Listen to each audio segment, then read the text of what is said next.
So we'll see exactly what happens straight away. Nunu being banned away from TBQ. Yeah, I definitely understand that one. And it had a lot to do with the Blood Boil there onto Callista as well. Not only giving her more attack speed and more damage, but so much more maneuverability. And Imp just went off in that game. He was legendary very quickly. And LGD, they're going to ban away the Callista now on the blue side, not wanting to pick it up first pick. Yeah, so not first pick where they think, and they don't want to let it to go through with the second round. Also, the fact that Nunu's gone might be something towards it because the attack speed steroid's so important. So might look to play the mid-game AD carry battle against Uzi this time around. Cassidy and Azir and Urgot round out the bans, and wow, straight away TBQ jumps on that Sejuani. Yeah, Sejuani immediately picked up. We'll see whether TBQ is going to be able to use that to great effect. We've seen it pretty brilliantly used, but a lot of these early game junglers have still been effective and going, waste no time locking away that Maokai. Yeah, but Trundle is still available, so we'll have to see whether the last ban that came through from OMG is justified. Econ actually taking a good hard look here at Hecarim. Janna's also being picked up, so Cloud will be on this one. Janna again. Yeah, back onto that champion, of course, might like it still against the cannon. Of course, without the Fate's Call, doesn't have that way of re-engaging after getting monsooned away. And Imp, thinking about the Sivir, we've seen Sivir, of course, in the series that we cast earlier today. Legend Dragons used that beautifully against Gumty. And already, this is bad news. If they lock in an Annie and something that can really go with the rest of the team comp here, there is such heavy engage already coming out of LGD. Look for Uzi to play something that has an escape. I wasn't thinking something along the eyes of Ezreal because that's maybe a little bit too extreme, but the Jinx would surprise me. Yeah, Jinx is an interesting one. Loveling, thinking about the Rek'Sai, has had a whole lot of success, especially early on in the season, and we've seen Rek'Sais be used so beautifully. And Uzi thinking about actually going back to the Tristana. 1 second to go, and that one's going to be locked in, of course. Oh, actually switching over to the jungle Gragas as well as Loveling. And Uzi pretty confident with this Tristana. It's an interesting pick. Makes a lot of sense. A whole load of no buttons coming through from OMG. They've got the Gragas ultimate. They've got the Monsoon that can come through. Not to mention the normal NATO and the Uzi ult. Just so many things to get this team comp out of your face. Means that they need to go a little bit more pickish, a little bit more control. That's where the Orianna comes through. Godfrey, amazing on that champion. And PYL, he actually might look at Nautilus. I'd prefer something that could set up people in unique positions, maybe create paths through obscure structures, stun people against walls. I feel like something, yeah, come on, man, he's not going to play Bard. It's just not going to happen. But I want him to so bad. So do I. I really want to go on this magical journey with you, I promise. I promise. OMG looking to round out their lineup now with their mid laner Cool, thinking about a Cassiopeia. And at the moment, judging on these picks, it does look a lot like no buttons versus go buttons. Yeah, it certainly does look to be that way. We'll have to see whether Akon sticks with his summoner spells because he's actually got the Ghost. And I'm not expecting it because we don't play standard over here. And that looks too much like a standard summoner spell. Maybe he's actually playing Singed. And maybe it's a placeholder. Who knows? But that is very, very interesting. Wanting to make sure that he can definitely get in on top of Uzi. And maybe that's his response. He's like, okay, you've got Buster Shot, Rocket Jump. It's okay. I'll run really, really fast. Yeah, I'm going to get back there with the Ghost. And, you know, with some Distortion boots, he's going to be able to get around the map really quickly. Yeah, true. Also has his Teleport available more often than going. And it makes a more attractive option coming through there. So we'll have to see if that is exactly what Acorn is going for. But he swapped over at the last moment. Oh, he's going to grab the Smite in the end, ladies and gentlemen. It is going to be the Skirmisher's Saber in that top lane with the Cinderhulk. And Acorn, you can see there going against the tree, picking up a very comfortable champion there as TBQ versus Loveling, the tank battle, Gragas versus Sejuani. Yeah, Gragas a little bit better early on, so we'll see if Loveling can get ahead. Godfrey once again on Orianna, Cool on Cassiopeia. That's a skill matchup if you ever saw one. Cool needs to play it well. Yeah, he certainly does. PWL and Cloud there. Janna versus the Nautilus, and engage versus disengage. Definitely on both sides of this 2v2 situation. You've got Sivir, who just wants to go forward with all of the boomerangs. But ladies and gentlemen, let's waste no time. Let's get into game 2.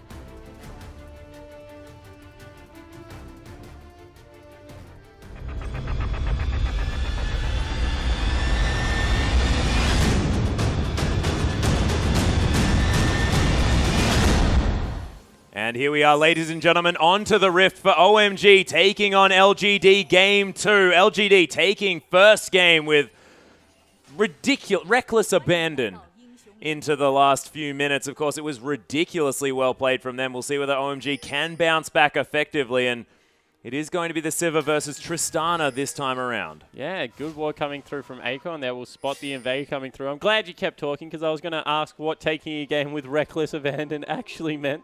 I meant that they did it very quickly.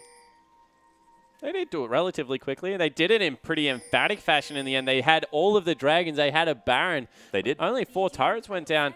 They took OMG. Those dragons and Barons with reckless abandon. Oh. That's what I was going for.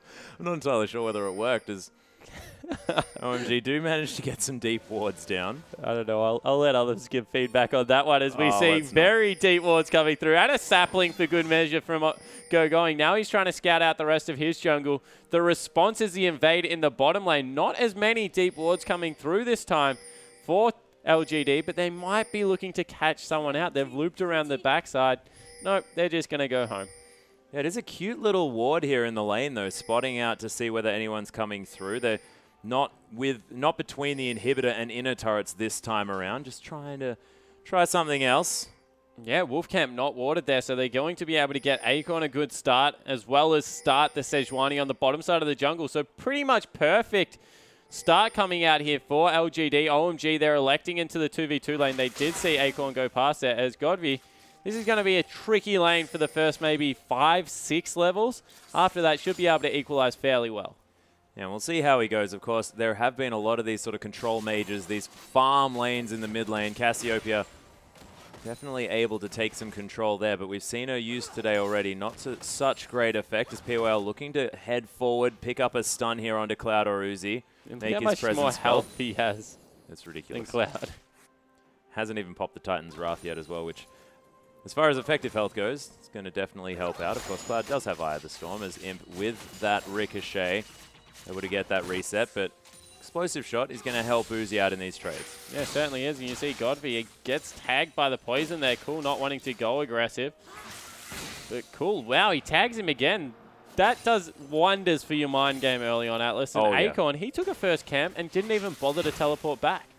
Just walked into the lane, not respecting Maokai's level 1 punches at all. Which is ridiculous, Spawn. Of course, you've told us all about how powerful his level 1 punches are, as we just see him do so towards the minions. And Acorn's taking a lot of damage. He's just trying to shove the wave in, get back, get a quick shop in, actually make use of the early gold instead of just throwing it towards pots. But he might be made pay here.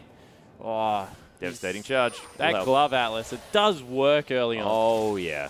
I think it's partly to do with that skin as well. Pretty powerful. Command Protect going to help against some of the poison damage here as Godby just weathers the storm of this early phase. But he's already half CS of what Cool is, and Cool really is doing well, pushing him in, and this is a lot less control than we're used to seeing out of Godby. The return to lane for Acorn, he's able to pick himself up a Ruby Crystal only, has to burn that teleport. So we'll see how that one works out because, honestly, Going, much better start to this game, 20 CS.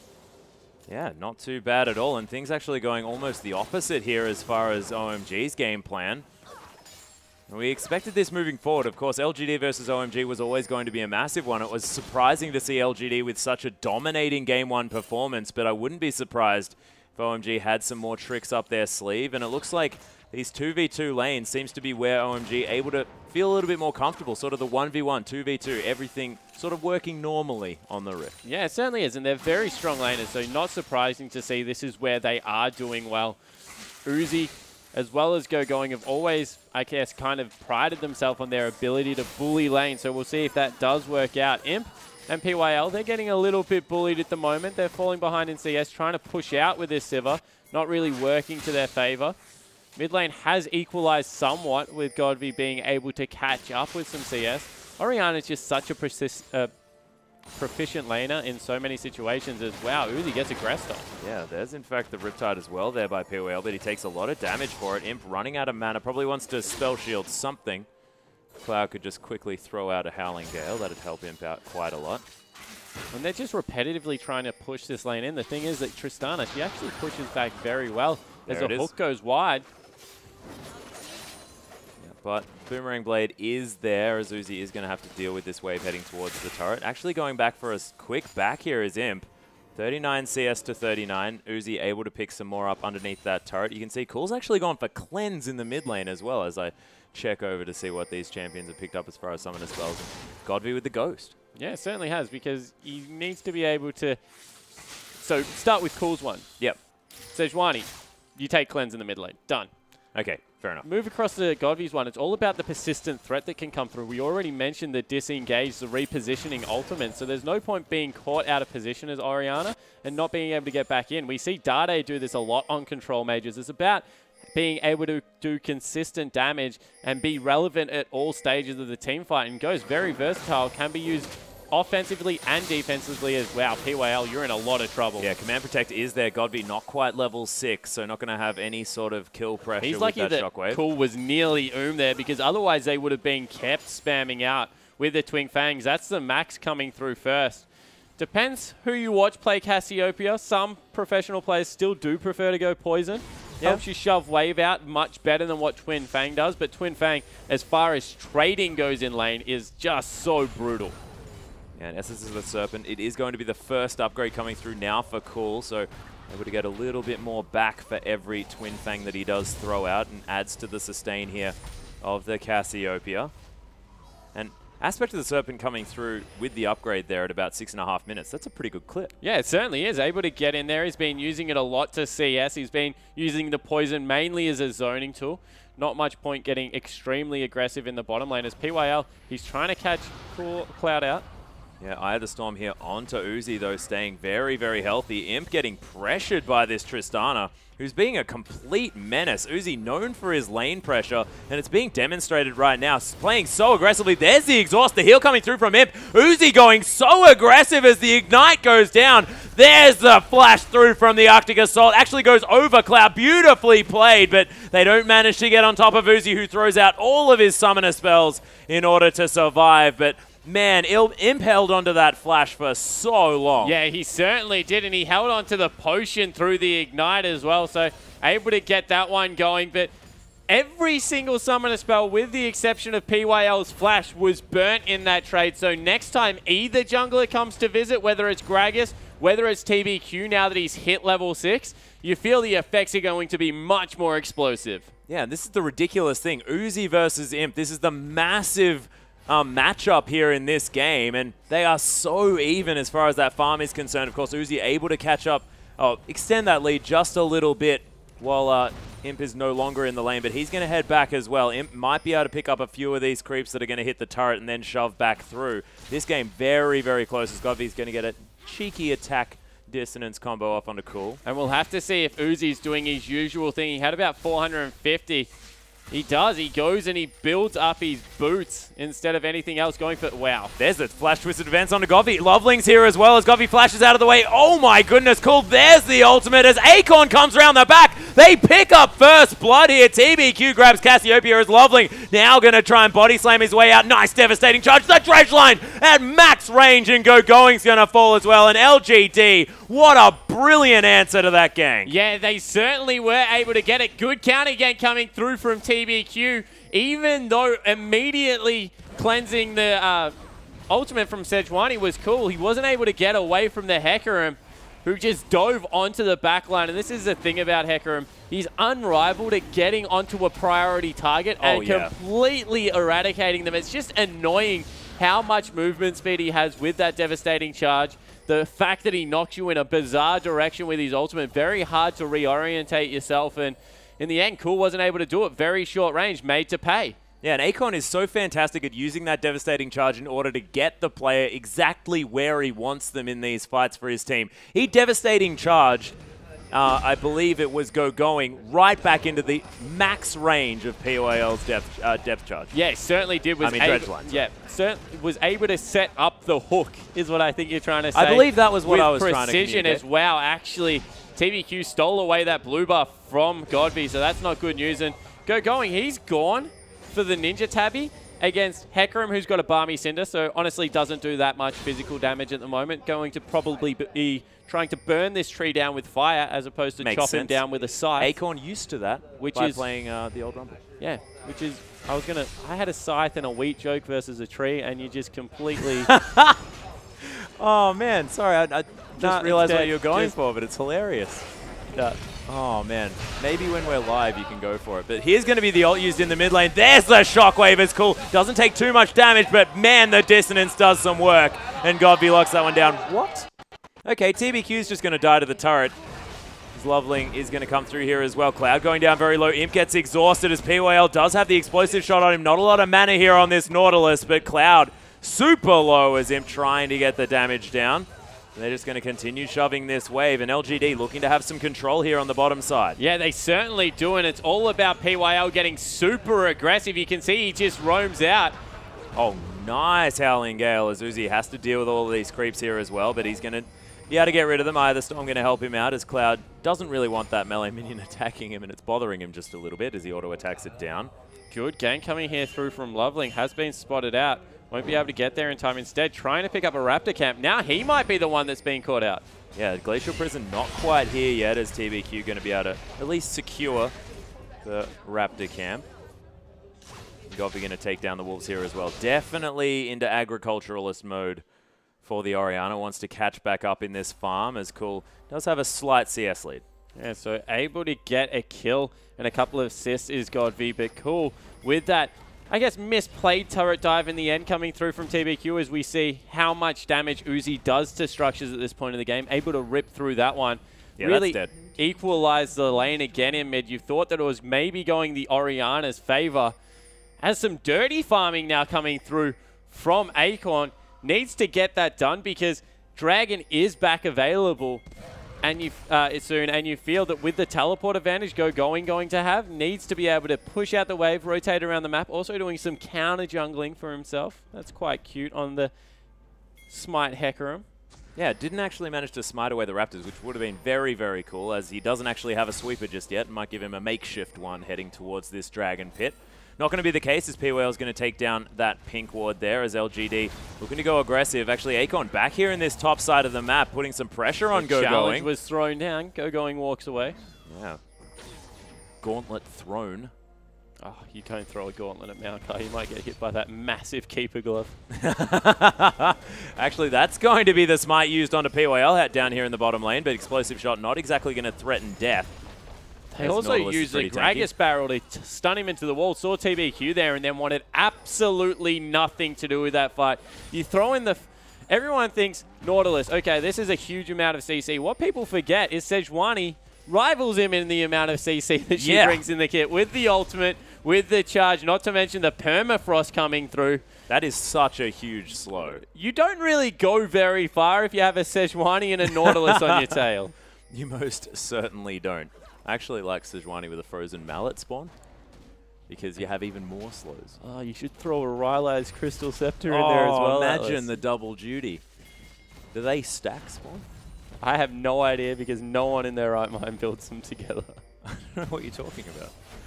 You'd be a better person to tell me. Do they stack? I don't actually know. I don't believe so. I think I actually wanted to build that on Sejuani when she first came out. Oh, was that the pick away? Yeah, it certainly was. Yeah, lovely. Got it. Nicely done. Nicely done. Dragon up in another minute 20. The real victory is getting it off cool, though. It doesn't really matter if Loveling has it. Cassiopeia, so mana-intensive at this point of the game.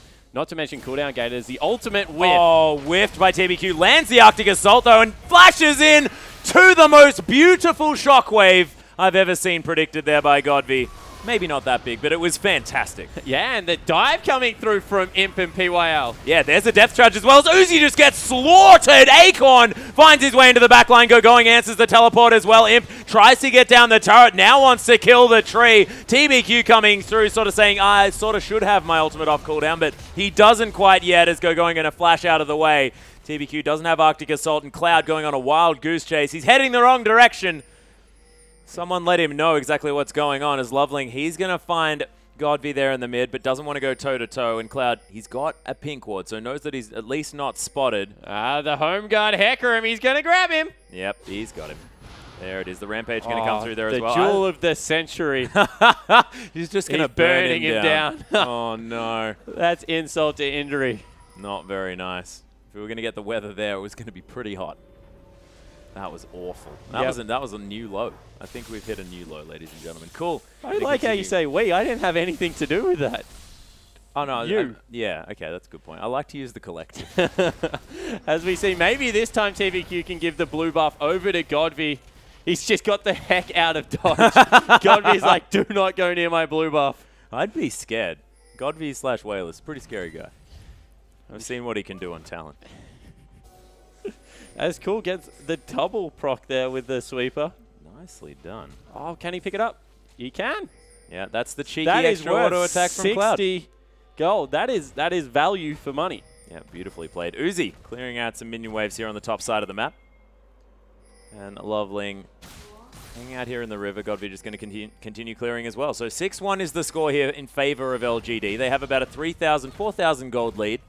Yeah, and they've given up control of the Dragon area again. They've brought 3 people up into this top lane. They're going for a gank on Acorn, who is getting very scary at 2-0-0. But he's just galloped away. They're going to be able to pick up the second Dragon for themselves. And now they have positioning around the mid lane as well, Atlas. In response, OMG will be able to grab the turret. I like doing this when you're behind because it's a gold objective for a non-gold objective. Yeah. Second Dragon really doesn't give you that much as opposed to a turret that's a gold, but there's just so much dive. Yeah, beautiful Petrifying Gaze to come through here as well, but the Glacial Prison didn't find its mark. Cool's still going to die, though, as that Dissonance doing so much work. Shockwave undergo going. Looked like a little bit of a disengage maneuver as Command Protect comes through. The bottom lane has found their way here from OMG as Acorn makes his way down the backside, but Cool, he's just getting picked off over and over again, despite having some decent ultimates under turrets. Yeah, he certainly isn't. It's just because there's so many threats. He has to decide, does he hit the damage threat? Does he hit TBQ, who can just dive him? And with the red buff, does a lot of damage himself at this point of the game. Heck, even Nautilus, he just CCs him for that long. Everyone gets out of the ultimate and then just walks towards Cool as well. He has no good options right now. That's why Cassiopeia, whilst being a power pick, is still extremely risky. The range can just come back and bite you sometimes. OMG, though, they've done a very good job of rotating around this map, getting damage down onto the turrets. Imp taking actually a lot of damage there as well as PYL looking for Cloud. He's looking for something. Mobility boots allowing this Nautilus to move pretty quickly across the map. Godby going for his sort of standard build here, picking up the Haunting Guise as his next item. A lot of early damage, but going towards that Liandry's Torment. Has Loveling, who's going to be stacking a whole lot of health, not to mention going as well. I like the pick. Yeah, certainly do. And the other thing is that they're both committed to kind of armor pickups right now as well, just because Hecarim, very scary, Siva, very scary, and that means that the sooner that Liandry's comes through, with the flat penetration and the ability to be able to shred through the HP, it's just very useful. Yeah, brilliantly done. Cool hanging around here in the jungle, though, as 7-1, now the kill. So nothing to really write home about. Of course, 5,000 gold, it is repairable here by OMG. They have a fantastic late game comp still, but the fight going on. PYL does get a little bit caught out here as Loveling taking damage on the backside. PYL just in the wrong place at the wrong time. Riptide going to do some work, but he's most definitely going to die as OMG get the pick in the jungle. The rest of LGD wanted nothing to do with that. Yeah, they certainly didn't. PYL was just caught out overextending, and in the end, it really cost him coming through there. They'll go back to some more standard farming off the back of it, but a kill picked up nonetheless, going across to OMG, who really needed it that phase. Yeah, most definitely did. Uzi going to continue farming in this mid lane as Acorn. He's in the top as Cool might actually be able to finally pick up a blue buff, which is a huge deal. Loveling's got to be very careful not to burn that one down with the Cinder Hole because it's actually trying to reset as best it can. Doesn't look like it's resetting because Cassiopeia does so much damage. Yeah, certainly does, and they're able to keep their pink water light as once again Acorn on Hecarim doing his best singed impression between turrets 2 and 3. Yep. Might have actually caught out Cloud. He needs to be so careful. Yeah, Devastating Charge has been popped. Howlingale not going to find the horse, but is going to zone him away just enough as LGD. They do have a lot of vision here in this topside jungle. Before PYL sacrificed his life so valiantly, he did manage to get some vision down. Certainly did. I think he would have preferred to do it without dying, but, you know, beggars can't be choosers sometimes, Atlas. No, they can't. Sometimes sacrifices have to be made.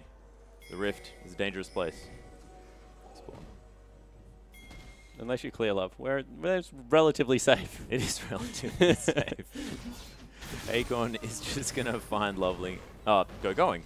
I apologize, just a little bit here in the top side of the map as Uzi rocket jumping his way away. LGD with some control here. Lots of very aggressive vision. No vision for OMG in the enemy base. They know they are definitely falling behind just a little bit at this phase, but I don't see LGD really falling off. Of course, we've had this Sivir argument over and over again, but there's no argument when it comes to Hecarim and Orianna. Yeah, exactly right. So it's not even the scaling part of the composition. Doesn't really matter at this point because they've got tank busters in the other lane. So whether Sivir is a tank buster or not, really irrelevant to this point. Yeah. Going to do fine damage late game regardless, as they've now moved people into the top side of the map. And this seems to be a recurrent theme across the games.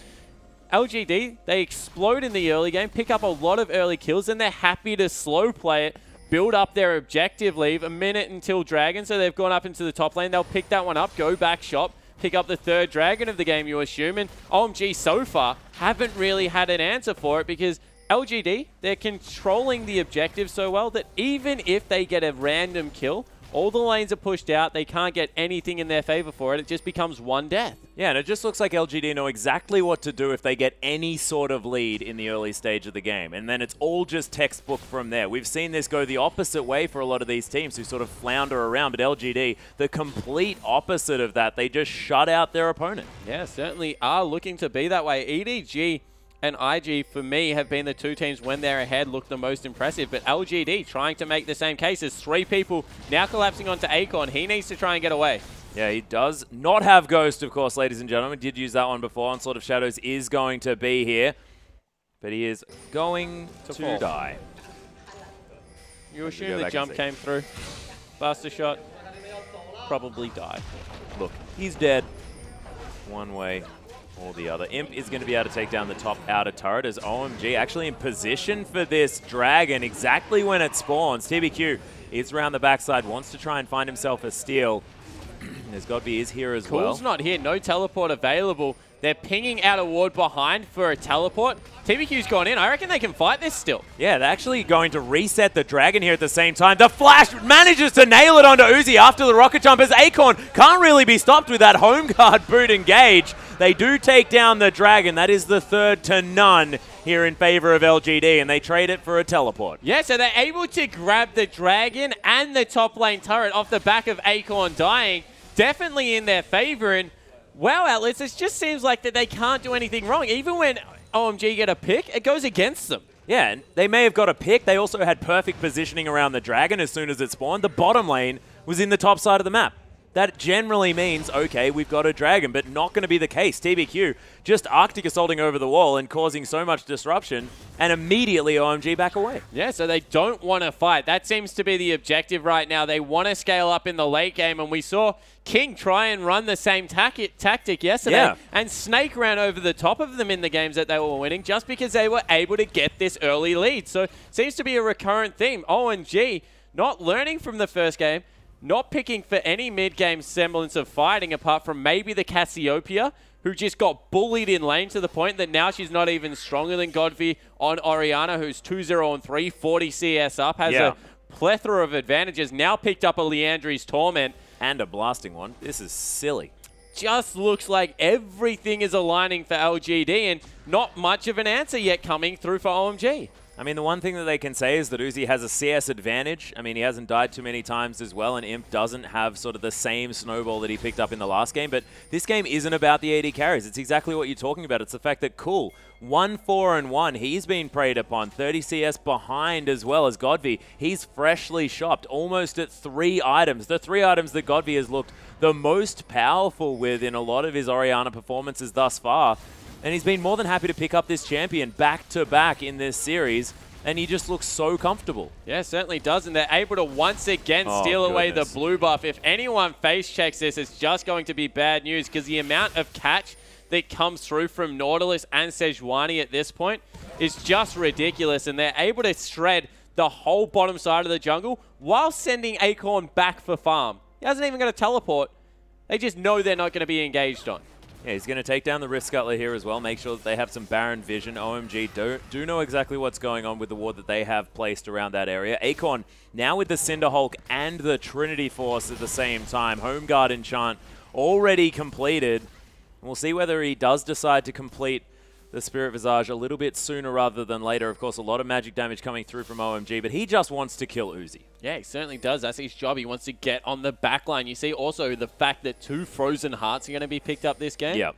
That's completely massive. They're just looking to shut down one part of the composition. Cassiopeia, Gragas, Maokai, they all do magic damage. No magic resist being built up. They understand exactly what the carry part of this composition is. It is the Tristana. Just kill the Cassiopeia. She does 0 damage dead, not a Karthus, and be able to dominate the rest of the game as they're trying to once again collapse onto this Hecarim.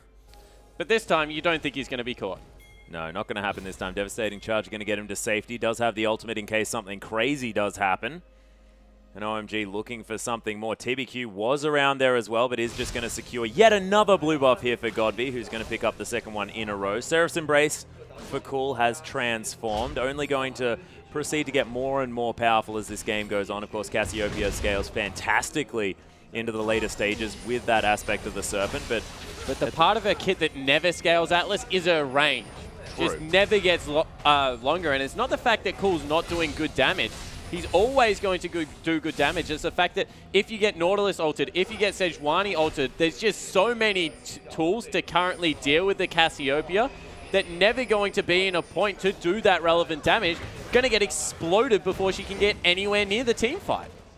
Well, it has been happening over and over this game, exactly how you say, but see whether Cool can maintain positioning. Not going to happen. Depth Charge going to come through. Flashes out of the way, but TBQ, oh my goodness, that dredge line was wonderful. Petrifying Gaze going to land onto the 2 tanks. It's POL. He's going to get shredded. Uzi picks up that one. As Godby coming around the backside as well. LGD looking to try and pick something up. Of course, it is a 4v5 at this stage. We'll see whether OMG can rally in this one. Akon taking a lot of damage. That's going to be the ultimate onto only Cool as Godby managing to skip out of the way. Imp is going to die though as Loveling picks that one up. Command Protect onto TBQ. Uzi forced to flash out as that's Hecarim coming through with a massive one as TBQ going to fall. Godby and Akon the only ones alive, but they're still going aggressive. Godby so healthy and no one else has any health. The Dissonance going to come through onto Loveling. He's pretty tanky. He's tanking up everything. Eventually falls down as Miasma trying to do some work on the LGD members. And Akon, man, he is unrelenting. Does not want to stop fighting. Yeah, he certainly doesn't. Able to get in their face at every point of that team fight. You felt with Imp going down so low early, the fact that they were able to turn onto PYL, it was going to go in OMG's favor, but the Hecarim, the Orianna, these are the 2 real carries. We keep talking about it. They just supplement each other so well. Yep. Akon able to frontline. Orianna able to make up for all the lack of mid-game defensive stats with the Command Protect, able to get him into the fight more often with the Dissonance. Godby and Akon just played that team fight so well. Yeah, it was beautiful work. And one thing I want to know is whether that was bad target selection from OMG or just fantastic aggro juggling coming through from LGD. There's just not a priority target on LGD. Anyone you hit at this point in the game is a good target to hit as OMG actually start up the Baron. This is desperation territory. On top of a pink ward. They're just doing it for speed and they're going to be able to grab it. My goodness, Akon coming through. Look at the shockwave as well. There comes the Glacial Prison, and Uzi super low in the back line of this fight. TBQ flashes on top of him. Permafrost picks up the killers. Cloud's going to get Depth Charge just to make sure that that one dies as well. That's a 3 for Baron, and no one dead on LGD. They might be able to push through and get some big turrets this time. Yeah, it looks like they're trying to go for that. There's also a Dragon available if they want to turn around and take a 4th, and that was definitely not worth it for OMG. They might actually even lose the first structure of their base. No, LGD, they're just going to slow play it as they have all series. Take the relevant objectives on the map, push in bottom, take away Dragon, and this Hecarim Orianna combo, we're going to see it again, is just so devastating. Able to get on the back line and completely shut out Uzi and Cool. Yeah, and Cool had no mana. He was throwing Twin Fangs over and over at the Baron and now just has to escape here as TBQ flashed on top of Uzi. Yeah, so in the end, TBQ, he came up huge with the double kill. PYL lets out a huge scream after that fight. But it's just all about, that's such a cool combo to watch. You can start the shockwave halfway through the Hecarim ultimate. It doesn't finish until it goes off. And I believe it actually pulled Cloud in as well when it looked like it probably shouldn't have when it first started up. But we'll see what does happen. Yeah, new feature. Uzi doesn't look too happy. 1-3-3. A lot of what LGD is doing seems to revolve around shutting down that man, and you can't really blame him. 10 CS down, has got going with the 3 major items that you want on any AD carry, but it's just unrelenting coming through for LGD. They're going to look to time up. Yeah, Uzi's going to get tied up yet again. That's going to be a, oh my goodness, hula hoop there for Uzi, but oh my gosh, Cloud just gets destroyed. Uses the Monsoon in order to get out as LGD trying to re-engage this one. TBQ too low, has to get out of here as Akon trying to be a nuisance. Miasma going to slow him down. Uzi has to deal with this ball, doing so much work as Godvi just in the backline, completely healthy. Going. Not quite the tank he wants to be, and Imp going to be able to pick that one up. Uzi manages to survive. Godvi not going to see him with that ward, and LGD, they're going to be able to take down this inhibitor turret. That was Imp flashing aggressively forward and hoping he got the crit on Uzi to take him out of the team fight, but wow, in the end, nothing can go in OMG's favor. That was a missed Orianna ult, pretty much a cleanse straight away Sejuani ult. 2 of the most important ults of the team, you would have to say, and they still can't win the team fight. Yeah, and they're winning a consistent damage fight against a Cassiopeia as well, which is just absolutely ridiculous. Cloud did all that he possibly could to try and get the disengage happening, but didn't quite work out as Akon, he's just going to continue split pushing, and look at how quickly he does it. Yeah, he's an absolute beast at this point in the game. He's 100 CS up Atlas. Hecarim has well and truly arrived onto the current meta scene, and you just see how well he deals with any carry. He is a legitimate anti-carry threat in the top lane with that challenging smite, because he dives on top of you with the healing he gets. You just do no damage to him. Yeah, there's no way to peel this guy off, and look, oh my gosh. Uzi almost got discovered as Akon didn't quite see him quickly enough. He still might have him. Oh, it doesn't have the home guard just yet. Devastating charge probably going to be there, but there's the buster shot. Akon is going to have to back away. But he's got those major items. He's got the upgraded Cinderhulk in there. He's got the cooldown reduction in his build now from his Spirit Visage as well as the Frozen Heart. He's got the Trinity Force. Pretty much an end game build at 32 minutes. Only 1 slot to go. And honestly, that's not even really an important slot on Hecarim. You see it go from anything to something crazy like Guardian Angel, Thornmail, something GA, like that. Thornmail. You can even go with Zephyr. like Last Whisper, Zephyr, something along those lines. I like Last Whisper. Just because you get so much armor passively throughout the game, you're already really tanky. It just allows you to assassinate a backline member. Yeah. I like it. Definitely like it. We'll see what's going to be picked up. It won't be that. No, it won't. It's not going to be the Flask either, though, and we'll see what decision he does make. Game could be over in a couple of minutes. You can't tell him what to build. I'm not trying to. Not trying to. Fourth Dragon was, of course, picked up here by LGD. Desperation stuff coming out of OMG here. They're just trying to stack in brushes. That's when you know the game definitely not going their favor. Mid lane has super creeps pushing in. Uzi's backed away to deal with that. And all of a sudden, the go button can be hit from a very long way away. They're pushing in a wave in the bottom lane. And Uzi, he's not going to be able to join in time if they do go. Yeah, and this turret is most definitely dead. Imp gets the last auto attack down there as well. And one thing Dragon, minute 50 away.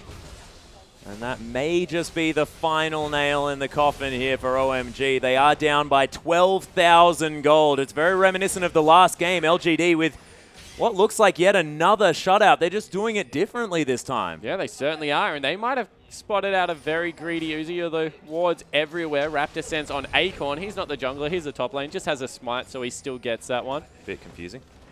And Uzi, he's trying to absorb the farm for the team. This is desperation in OMG mode where they're just rotating Uzi into the free lanes to get the farm. But unfortunately, you just feel that even if he gets to the 6 item mark, they have the tools to deal with it. Yeah, well, Akon's been demonstrating over and over again that he doesn't die in team fights, and he's able to get exactly where he wants to just because he's so incredibly fast and so difficult to deal with. Yeah, exactly right. He doesn't have the teleport available yet, has gone that home guard enchant. Have to see how he rotates around here. They're able to steal away another blue buff. I believe Cool's only had one for the entirety of this 35-minute game. Yep. He's been once again completely picked on in this one as they stop Akon's back. Probably don't want to prod him too much going. Yeah, he is going to run very fast away from that sapling, though. Apparently, horses don't really like little trees because he looked very frightened. But going able to continue this split push here as well. Loveling is playing defense around here. You can see so many offensive wards here by LGD, just lining the edge of OMG's base, looking for their way in. We'll see whether they do put pressure on the top or the bottom lane, but OMG looks like they've managed to get the minion wave pushing in the bottom. Yeah, they're not pushing out at all though, Atlas, and it's 10 seconds until the 5th dragon. They're deciding not to fight. And sometimes not fighting over objectives like this just mean that you don't have a window back in the game. It's a horrible fight to take. I'm not going to say that they have any chance of winning it, but winning a team fight around Dragon as opposed to being dove by a 5-dragon lineup like Dragon and Baron. LGD have put together, honestly, I would probably rather just go down swinging at Dragon. Yeah, that's exactly right. I like to call it the snake approach. Just fight all the time. See whether people can just die, as Loveling is actually going to face check this boss. Immediately uses the flash and the ultimate and the body slam to get him out of there. That is a very frightened Gragas, and 5th dragon, that makes absolute sense, as this Baron is just getting torn to shreds. Liliandry's Torment helping out there, but you have to think that it's just the dragon. It's just doing ridiculous stuff as Imp's able to lock that one down and go going. They're clearing out this mid wave. OMG thinking, yes, we've got our inhibitor back, but man, there are so many buffs rotating around LGD. They're looking just to finish this game. Yeah, and they might just be thinking about next game, trying to prolong this one for as much as possible, get some talks in, although Loveling looks completely silent. As they push into the base, there is no way OMG can fight against this lineup now. They're just 5-dragon. They've got the Baron. Top lane's already prepped. They're going to be able to exit the base. They're just sending their Hecarim bottom lane to go grab that. Probably a little bit premature. He's only just got his teleport back available now. And oh my god. That was ridiculous. There's a 3-man ult coming through from TBQ, as well as Loveling's getting taken down low. As Uzi, he's going to be the focus here, as Akon just running really fast, looking for something. But it doesn't matter. Everyone's just dying in this fight. The inhibitor, it's going to fall down in the top lane. 16-6 now with the kills, as Akon just ults for fun. These Nexus turrets going to fall, and LGD with back-to-back shutout performances. Yeah, and once again, it was in very emphatic fashion. Look at Godby. He's like, yeah, I got Orianna again. Yeah, just 100-0'd her. Yeah. Well and Cool played. looks like he's just been 100-0. Yeah, he's not a happy man right now. And why would he be? He's down 0-2, do or die time now for OMG. Yeah. This was the team that we touted, the all-Chinese lineup coming through. Pretty much the Chinese superstar team. Exactly. That you could put together at this point in time, and they're getting outclassed. And honestly, it's every single lane. Imp and PYL, Uzi probably got the better of them that time around. He did very well in the laning phase. He did. But what they're very good at doing is understanding, okay, we're not in a position to have to force now. Godby, as well as TBQ, were just doing work in the mid lane. Akon was absolutely punishing the passive lane that came through from Hecarim. It's what we've always said, you can play anything against it. And then when it came to late game, even farm, with all the passive objective picked up from Sivir, meant that even she was ahead. They just were able to run through everything. Yeah. And LGD, they just looked brilliant across the board, and they never made that over-aggressive play. You just didn't see a mistake coming through. You didn't see a way back in for OMG. But, ladies and gentlemen, it all may change in Game 3. Of course, the best-of-5 series may see OMG back into this one. We could have a long night coming through, but we're going to have a short break. We'll be back very, very soon.